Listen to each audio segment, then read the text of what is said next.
Hello everyone, हम पढ़ रहे हैं क्लास 9 सिविक्स चैप्टर 1 डेमोक्रेसी। हमारा लास्ट टॉपिक है ये ब्रॉडर मीनिंग ऑफ डेमोक्रेसी। आज हम इसके बारे में पढ़ेंगे। Okay, let's begin. In this chapter we have considered the meaning of democracy in a limited and descriptive sense. इस चैप्टर में हमने डेमोक्रेसी के मीनिंग के बारे में पढ़ा, एक लिमिटेड और डिस्क्रिप्टिव, मतलब बिल्कुल थोड़ा सा पढ़ा था। डिस्क्रिप्टिव सेंस मतलब पॉइंट टू पॉइंट हमने पढ़ लिया। We have understood democracy as a form of government. हमें पता है कि डेमोक्रेसी क्या है, हमारी एक फॉर्म है गवर्नमेंट की। This way of defining democracy help us to identify a clear set of minimal features that a democracy must have. भाई ये जो हमने डिफाइन डेमोक्रेसी की हमने पढ़ी है, हमें हेल्प करती है, भाई क्लियर करती है इसके फीचर्स, जो डेमोक्रेसी के फीचर्स हैं जानने में। ठीक है। The most common form that democracy takes in our times is that of a representative democracy. जो most common form है डेमोक्रेसी की हमारे टाइम में, वो क्या है? Representative democracy. एक क्वेश्चन आपका आ सकता है कि रिप्रेजेंटेटिव डेमोक्रेसी आप किसे बोलते हैं, तो आपको लिखना है। आगे पढ़ लेते हैं, फिर बताती हूँ आपको। We have already read about this in the previous classes. हमने रिप्रेजेंटेटिव डेमोक्रेसी के बारे में प्रीवियस क्लासेस में पढ़ लिया है। हमें ये लिखना है यहाँ से, in all the countries we call democracy. ठीक है। All the people do not rule. भाई हम मानते हैं कि डेमोक्रेसी के अंदर सारे लोग रूल नहीं कर सकते। ठीक है। A majority is allowed to take decision on behalf of all the people. एक मेजॉरिटी होती है, ठीक है, जो डिसीज़न लेती है लोगों के बिहाफ पर, जिसको हम बना देते हैं रूलर, फिर वो अपनी मिनिस्टर्स बनाता है और वो डिसीजन लेती है लोगों के बिहाफ पर। Even the majority does not rule directly. Majority खुद रूल नहीं करती है। The majority of people rule through their elected representative. भाई जो मेजॉरिटी है वो रूल नहीं करती, बल्कि मेजॉरिटी एक हम इकट्ठा कर देती है, मतलब एक चुन लेती है एक रिप्रेजेंटेटिव को, वो रूल करता है। और बात किसकी मानता है? लोगों की। ठीक है। तो हम इसको क्या बोलते हैं? ये यहाँ तक पूरा हमें लिखना है, इन द कंट्री से लेके पूरा यहाँ तक। ये हमारा रिप्रेजेंटेटिव डेमोक्रेसी का आंसर हो जाएगा। आगे देखते हैं। दिस बिकम नेसेसरी बिकॉज ज़रूरी हो जाता है क्योंकि modern democracies involve such a large number of people that it is physically impossible for them to sit together and take a collective decision. हमने पहले पढ़ लिया रिप्रेजेंटेटिव डेमोक्रेसी, अब हम बात कर रहे हैं what do you mean by modern democracy, क्या होती है।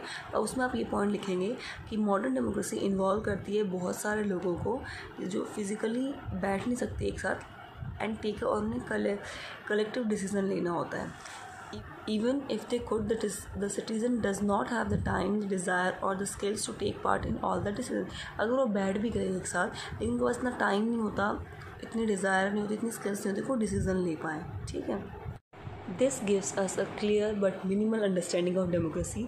इससे हमें स्पष्ट और बिल्कुल कम अंडरस्टैंडिंग होती है, समझ होती है लोकतंत्र की, डेमोक्रेसी की। This clarity help us to distinguish democracy from non democracies.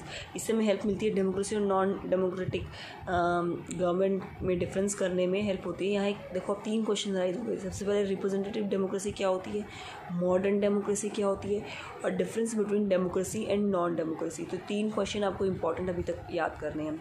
But it doesn't allow us to distinguish between democracy and good democracy. लेकिन ये अलाउ नहीं करती, ये समझ जितना भी हमने पढ़ा है कि डिफरेंस है। It doesn't allow us to see the operations of democracy beyond government. हम गवर्नमेंट से परे होकर डेमोक्रेसी का मतलब या फंक्शन नहीं समझ पाएंगे। For this we need to turn to broader meaning of democracy. इसके लिए हमें डेमोक्रेसी की ब्रॉडर मीनिंग की ज़रूरत होगी। ठीक है। इसमें से कुछ इंपॉर्टेंट नहीं है, वो 3 क्वेश्चन अभी तक आपको याद करने हैं। Sometimes we use democracy for organisation other than the government. हम डेमोक्रेसी यूज़ करते हैं ऑर्गेनाइजेशन के लिए अदर देन द गवर्नमेंट, मतलब गवर्नमेंट्स में अगर हम ना भी यूज़ करें तो हम कई ऑर्गेनाइजेशन में यूज़ करते हैं। Just read this statements. अभी इसमें एनसीईआरटी में कुछ स्टेटमेंट्स दी हुई हैं, ये सारी ये इतनी इंपॉर्टेंट नहीं है तो इसे हम छोड़ रहे हैं, यहाँ नीचे आ जाते हैं। These ways of using the word democracy go back to its basic sense of a method of taking decisions.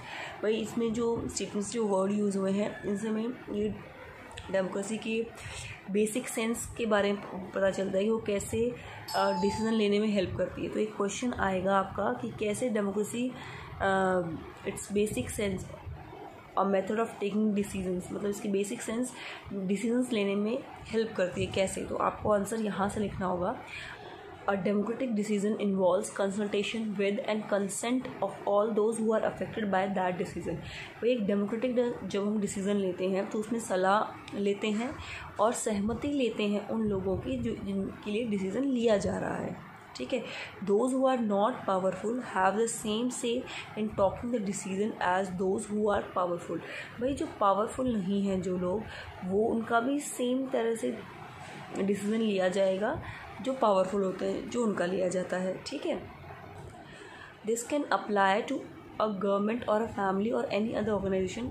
हम डेमोक्रेसी को गवर्नमेंट में भी ला सकते हैं, फैमिली में भी ला सकते हैं और किसी भी संस्था में चला सकते हैं। Thus democracy is also a principle that can be applied to any sphere of life. Democracy ऐसा सिद्धांत है जिसे हम कहीं भी अपनी लाइफ में यूज़ कर सकते हैं। क्लियर? तो ये इम्पॉर्टेंट था पूरा टॉपिक, और ये पूरा आपको अ से लेके और पूरा ये नीचे तक, यहाँ तक आपको लर्न करना है। क्लियर? ओके, आगे देख लेते हैं क्या इंपॉर्टेंट है। Sometimes we use the word democracy not to describe any existing government but to set up an ideal standard that all democracies must aim to become. कई बार हम वर्ड यूज़ करते हैं डेमोक्रेसी को डिस्क्राइब करने के लिए, नहीं करते हैं अपनी गवर्नमेंट को, लेकिन कुछ आदर्श होते हैं डेमोक्रेसी के जिनको पूरा करना चाहिए। अब वो क्या आदर्श हैं? तो क्वेश्चन यहाँ आपका आ जाएगा कि आइडियल स्टैंडर्ड्स क्या हैं डेमोक्रेसी के। तो हम पढ़ लेते हैं। True democracy will come to this country only when no one goes hungry to bed। भाई सच्ची डेमोक्रेसी तो वही होती है जब कंट्री में कोई एक भी ऐसा ना हो जो भूखा सोए। ठीक है। In a democracy every citizen must be able to play equal role in decision making. Democracy में हर सिटीज़न जो है अपना उसका रोल इक्वल होता है डिसीजन मेकिंग में, हर सिटीज़न बराबर होता है। For this you don't need just an equal right to vote. सिर्फ ये नहीं होना चाहिए भाई आपको इक्वल राइट है वोट करने का तो आप इक्वल हो।